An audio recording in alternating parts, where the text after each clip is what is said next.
This evening, we start with the crucial first phase of engagement in St. Vincent and the Grenadines, where President Dr. Mohamed Irfaan Ali met with CARICOM heads. We'll delve into the discussions that took place, focusing on Ghana's firm stance regarding the border controversy with Venezuela, currently under the International Court of Justice's jurisdiction. We'll explore President Ali's emphasis on peace, stability, and adherence to international law in the region. Then we turn to a story of holiday cheers in Guyana. The government has brought joy to the elderly population with a one-off $25,000 cash grant benefiting 72,000 pensioners across the country. This grant, part of a $1.8 billion investment, aims to help seniors celebrate Christmas with a bit more ease. We'll look at the distribution's impact in regions 6 and 10 and the anticipation in other communities. In a developing story, we investigate the incident involving journalist Travis Chase after a reported shooting at his vehicle. Spent shells recovered from the scene have been linked to his firearm, raising questions and concerns. We'll bring you the latest on the police investigation, including the examination of Chase's firearm and his response to the unfolding event. Moving to international news, we'll discuss Argentina's drastic economic measures, including a 50% devaluation of the peso, President Javier Milei's strategy to stabilize the economy and tackle soaring inflation will be analyzed, offering insights into Argentina's financial future. Lastly, we'll cover Pakistan's major campaign against undocumented migrants with a specific focus on the Afghan population. The government's order for hundreds of thousands of Afghans to leave marks a significant shift in its migrant policy. We'll examine the implications of this move and the response it has garnered.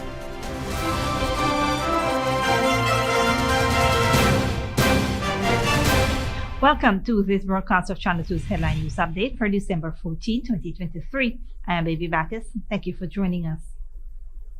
First up, during the first phase of engagements in St. Vincent and the Grenadines, President Dr. Mohamed Irfaan Ali met with CARICOM heads. He emphasized Ghana's unwavering stance that the border controversy, currently under the International Court of Justice's jurisdiction, is not open for discussion, negotiation, or deliberation. Ghana maintains that the issue must be resolved exclusively at the ICJ per the Geneva Agreement. President Ali reiterated that Ghana's primary goal is to secure peace and stability in the region and uphold its sovereignty and territorial integrity. He emphasized CARICOM's consistent position that all parties must adhere to the international law, respect ICJ process, and refrain from threatening or using force. President Ali clarified that matters consequential to the ICJ case are unrelated to the ongoing discussions. The second phase of the meeting La segunda fase de la reunión was between CARICOM fue entre CARICOM and the Venezuelan team. y los venezolanos. The third phase of the meeting, La tercera fase de la reunión, which has just concluded, que acaba de concluirse, was the first face-to-face exchange fue el primer intercambio de cara a cara between President Maduro, entre el presidente Maduro, myself, mi persona and our team y nuestro equipo, in the presence of en la presencia CARICOM, de CARICOM, CELAC, CELAC, Brazil, Brasil and the United Nations. y las Naciones Unidas. In that meeting, En esa reunión, I outlined once again yo he esbozado nuevamente Guyana's clear position. la clara posición de Guyana, That is, lo que es we are que a peace-abiding country and people. somos un país y pueblo. We have no other amantes de la ambition paz y no tenemos otra ambición than to pursue the peaceful coexistence sino de proseguir la convivencia pacífica with Venezuela con Venezuela and every country in this region. y cada país de esta región.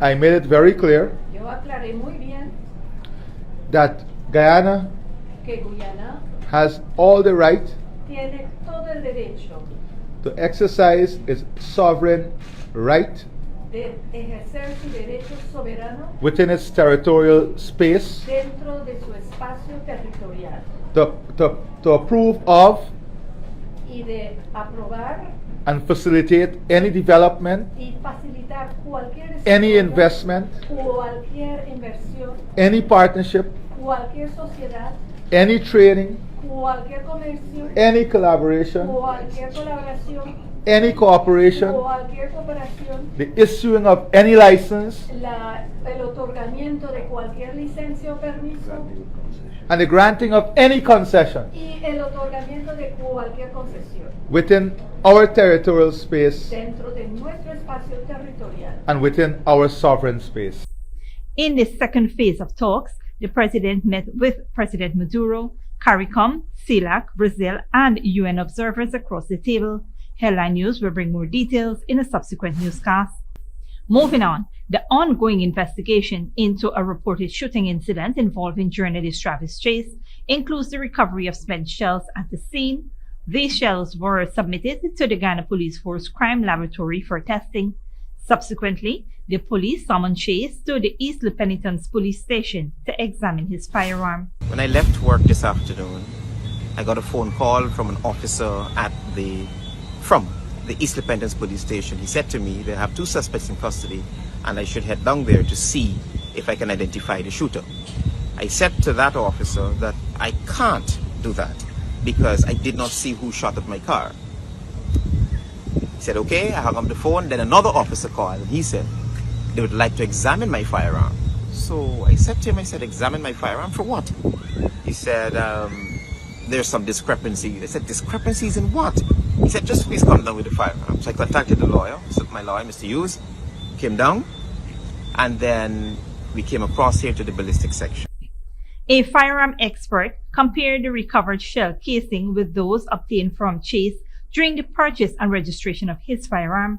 Preliminary test results show significant similarities, leading investigators to ask Chase to surrender his firearm for further analysis. The investigative journalist said he is concerned since he feels his life is at risk and the police have since kept his firearm. They wanted to keep the weapon.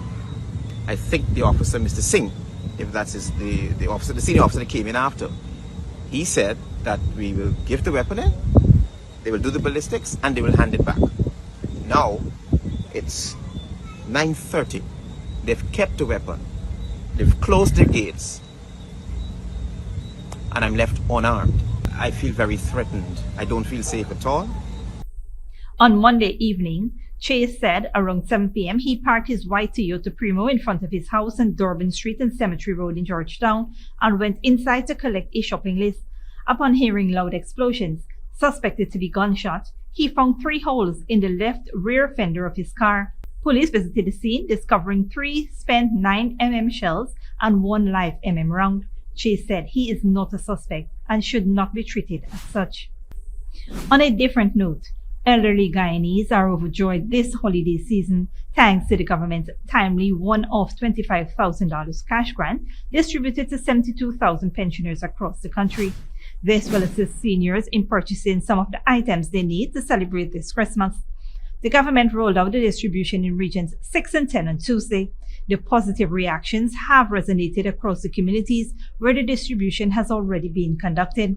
Meanwhile, anticipation lingers in the communities that the grant is yet to be distributed. It provides added financial assistance to vulnerable populations, allowing them to enter the holiday with a little more disposable income.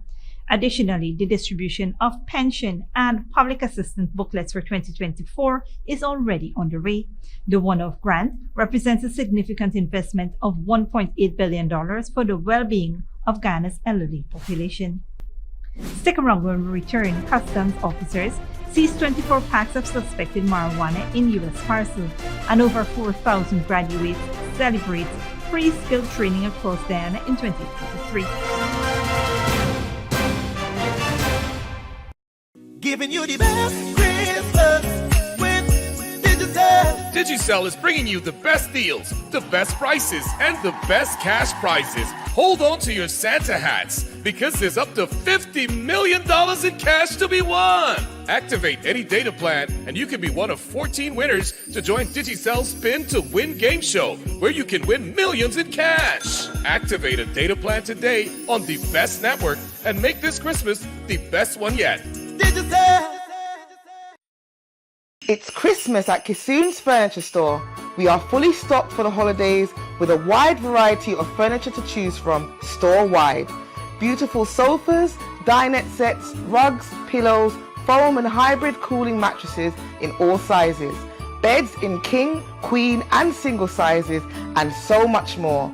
Come on down to our mega store or our Rob Street location. Merry Christmas from Kissoon's Furniture Store. Good girl forget things. What's the problem, Granny? I want money for borrow for those surgery. I was dancing and I fall and fracture my hip. If you need some quick money, you should check Lender's Jewelry and Pawn Shop. Lender's Jewelry and Pawn Shop, Lot 238 South Road Border, Georgetown. Get jewelry made to order in just 72 hours. We also accept vehicles. Lender's, best rates, longest payback period. Boys, I get through. Plus, I could dance again. Lender's Jewelry and Pawn Shop. When you need money and you gotta get it fast, Creative Jewelry and Pawn Shop is the place for that confidential transaction in a quiet and secure location. You'll get the highest value per pennyweight for your gold and also enjoy the lowest interest rates and longest payback period too. Yes, for that instant transaction to solve a pressing financial problem.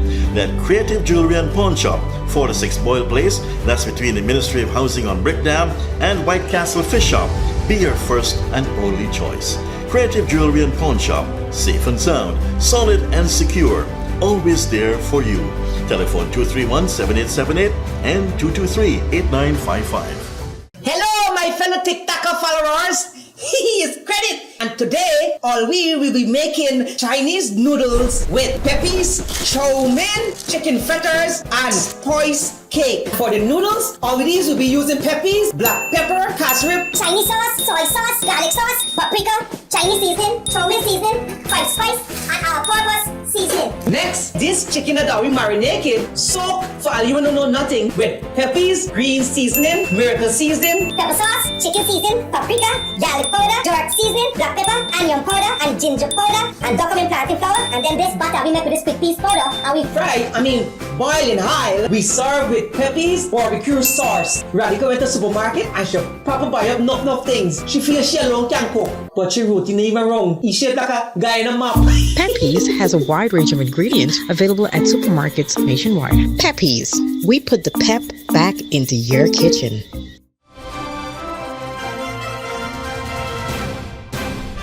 Welcome back. The Ghana Revenue Authority reported that its customs and law enforcement officers at Linden discovered 24 packs of suspected marijuana hidden among bed sheets in a parcel imported from the United States earlier this week. However, the intended recipient, a woman, fled the Mackenzie post office upon confrontation. The consignee made good her escape when confronted, and the suspected illicit items were handed over to the Customs Anti-Narcotics Unit for further investigations and potential prosecution. Concerned about the rising trend of smuggling prohibited items like firearms and drugs through personal consignments, the authority is once again urging individuals engaging in or contemplating such activities to cease and desist. GRA actively encourages the public to report illicit, unlawful, or smuggling activities, and GRA also assures the public that all information provided will be strictly confidential.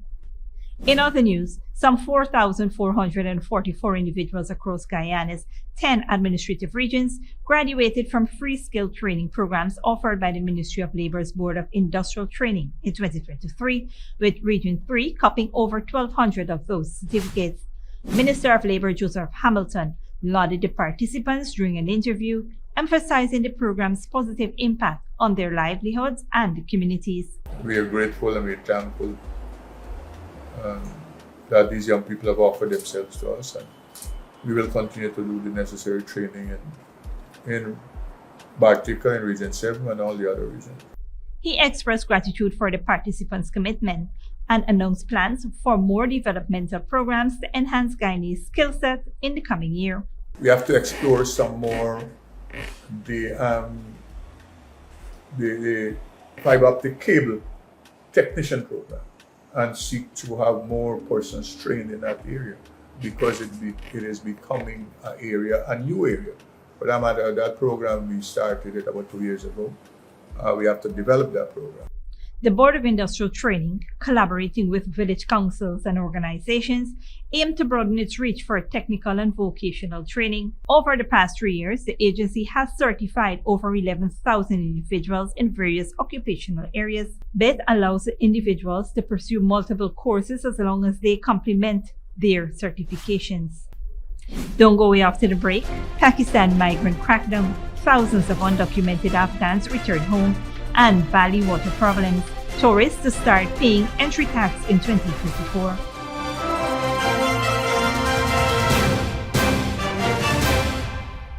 Giving you the best Christmas with Digicel. This Christmas, it's all about the best. Digicel is bringing you the best deals, the best prices, and the best cash prizes. Get half off and a whopping 50 gigs of data when you purchase the Samsung A04 for just $14,000, the Samsung A14 for just $29,000, or the Samsung A24 for just $35,000. That's right, half off and 50 gigs of data. It doesn't get any better than this. So why wait? This Christmas, buy nothing but the best. Offer good while stocks last. Digicel. Sneak Lady with a gift of sight from Modern Optical Services. Let our professional team examine and prescribe what's best for your eyes. Current smiles make fashionable faces. See us for a full line of optical services, including brand name and prescription eyewear.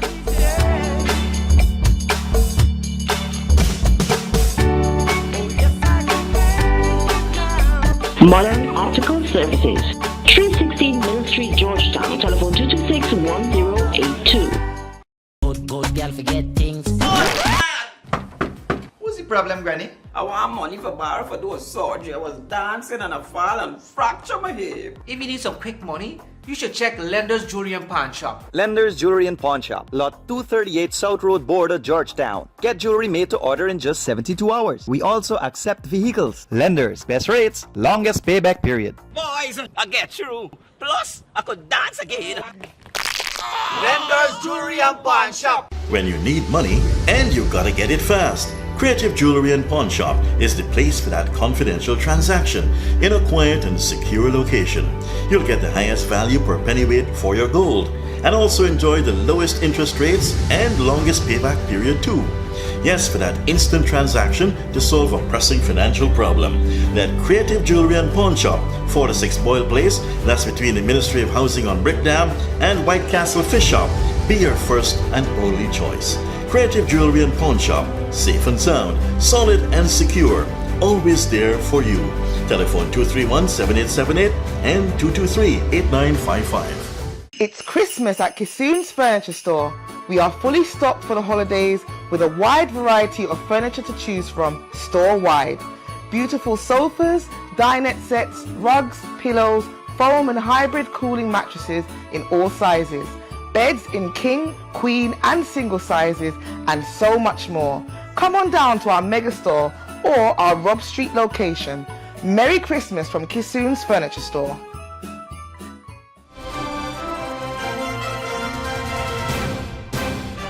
Welcome back. Now we take a look at what's happening in the region and around the world. Argentina's government has devalued its currency, the peso, by 50%. It's part of a set of drastic measures by President Javier Milei. He is promising to stabilize the economy and rein inflation, which is above 160%.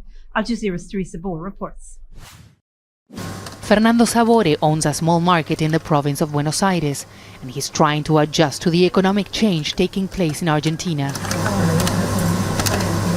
This week, the new government announced an over 50% devaluation of the peso. Sabore says he was not surprised by the policy change because he believes it's part of the economic chaos that has reigned in Argentina for years. I'm worried because we're a family business, we're not a company, and the increase in prices will affect the Argentinian family and they will have to pay double. How much can they take? I don't know. The government also announced an increase in cash handouts to the poor, but many believe the middle class will likely struggle as prices soar. Argentines have been struggling with inflation for years, but in the past few weeks, the prices of most products have doubled or even tripled, like the price of oil, for example, because of the possibility of a devaluation. Now that it has happened, there is fear that inflation could be even higher, something that will have a huge impact on the population. devaluation lifting subsidies on transport and energy, reducing the number of ministries, the plan of new President Javier Milei to cut down government spending and reduce the deficit. Nos encaminamos hacia una hiperinflación. We were heading towards hyperinflation, and our decision is to avoid it. By definition, hyperinflation is the absolute rejection of the currency and a spiraling in price increases. But not everyone is convinced the plan will work. We have seen all this before. That this situation will pass is a lie. I am 74. How much longer can I wait? Javier Milei came to office with a promise to transform Argentina's economy. Now many are hoping his measures will start to show results soon. Teresa Bo, Al Jazeera, Buenos Aires. Internationally, Pakistan has ordered hundreds of thousands of Afghans to leave in a major push against undocumented migrants. Islamabad says the campaign is not targeting Afghans specifically, although they make up most of the foreigners in the country. Al Jazeera's Kamal Haider reports. The Khyber Pakhtunkhwa police on an early morning mission, going door to door searching for undocumented migrants. It's a difficult and risky job. Law enforcement officers are often targeted by armed groups. Officers check everyone's documents to make sure there are no unregistered Afghan refugees in the area. Women officers are part of the team and enter the houses to look around and interview residents. Nearby is Jalala. Once a sprawling refugee camp, is shrinking as more and more Afghans are forced to return home. We meet Camp Elder Badam Gul, who says he and his family are ready to comply with government orders, but he says authorities should be more understanding about their situation. We asked the Pakistani government to give undocumented Afghans more time, as Afghan winters are severe and these people will be at risk because they have nothing to go back to. The deportations are tearing families apart. We meet a Pakistani woman who's married to an Afghan. She has already packed the family's belongings. She's reluctant to speak on camera, but tells us she's worried. Her husband is not eligible for Pakistani citizenship, and she wonders if she will ever be allowed to come back here to visit her parents. Nearly 500,000 Afghans have already left Pakistan, and many more are expected to leave soon. But it's uncertainty that awaits them in a war-torn country they had left behind many decades ago. Human rights lawyers have already filed an appeal against forced expulsions in the country's top court. Even undocumented immigrants enjoy the protection of the Constitution. 11 out of 22 fundamental rights, including Article 9, the right to life, Article 10A, the right to fair trial, Article 24, the right to property. These rights accrue to even undocumented immigrants. And what the government is doing is snatching these fundamental rights away from these people in an indiscriminate manner. However, Pakistan's interim government says undocumented migrants pose a security threat. A series of attacks on the police and the army recently has killed hundreds of people. But many Afghans who have lived a lifetime in this country say they do not know what will become of them back in Afghanistan. Kamal Haider, Al Jazeera, Peshawar, Pakistan. And finally, starting next year, foreign tourists will have to pay a tax to enter the Indonesian island of Bali. Revenue from the $10 fee is meant to address a growing trash problem. Al Jazeera's Florence Lowe reports. The lakes and fertile soil left behind by a now extinct volcano have made this area in central Bali the heart of the island's agricultural production. Gede Swadita and his ancestors have been farming the land here for generations. But in recent years, he's been confronted with a new challenge: water shortages.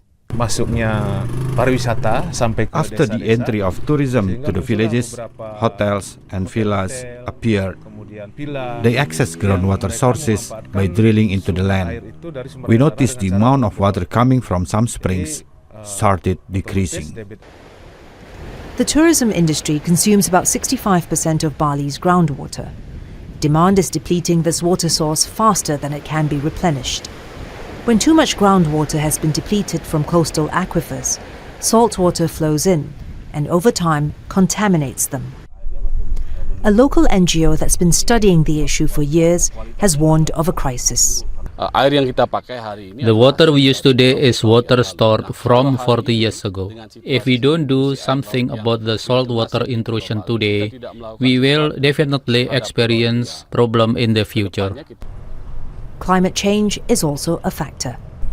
The large patch of grass behind me used to be covered in water, but water levels have dropped drastically in the last 5 years, and as you can see, the shoreline has receded by more than 100 meters. Bali's water problems is not just a matter of quantity, but also quality. A poor waste management system is choking its rivers. An organization set up to clean Bali's rivers says it has collected more than 1 million kilograms of plastic since it was founded in 2020. We're being confronted with way more volumes yearly, way more different types of plastics, more sachets, and that's a real issue. It feels like, the problem will never stop. There is an urgent need for Bali to restore its water sources. The EDEP Foundation has helped communities build recharge wells to collect rainwater, which is then injected back into aquifers. But it says more sustainable water management practices are needed in the longer term, before Bali's reputation as an island paradise is lost. Florence Louis, Al Jazeera, Bali, Indonesia. This brings us to the end of the regional and global news coverage. Up next is the 30 weather forecast.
And that's it, TV2 Headline News for this Thursday evening. As we take our leave, we invite you to follow us on Facebook and YouTube. You can tune in tomorrow at 6:30 a.m. for a rebroadcast and at 5:30 p.m. for more news. Until then, please take care of yourself and each other.